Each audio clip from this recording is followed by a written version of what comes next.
Are you telling me that a person in your client's shoes couldn't understand you can't commit perjury in a court proceeding in order to take somebody's children away? Of course not, Your Honor. Of course not. Then isn't the case over then? And the case is over. Because Costanich is distinguishable in my view. How in the world Costanich deals with a secondary care, foster care? That's a whole strange thing. It's not a person's real child.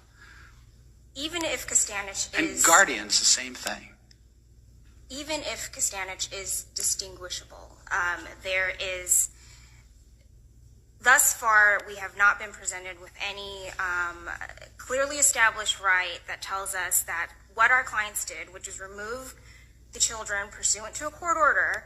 No, but what they're accused of doing and what the issue is here is committing perjury in a court to take away someone's children. And you just said that's obviously not okay to do. According to our moral compass and our ethical guidelines, but what we're here to decide is the constitutionality of it, and we look to the courts. You mean due process is somehow consistent with a government official introducing perjured testimony and false? How is that consistent?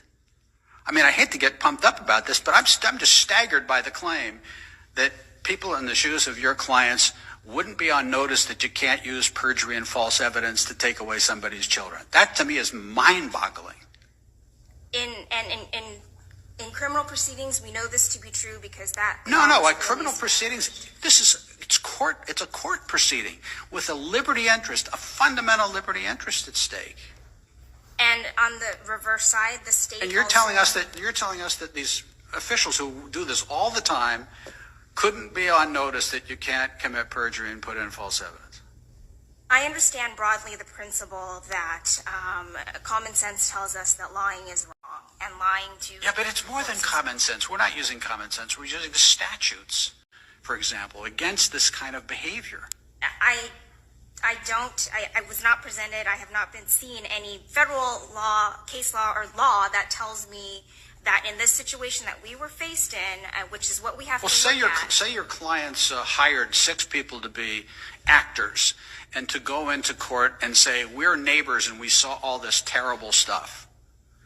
And then your clients presented those witnesses in court.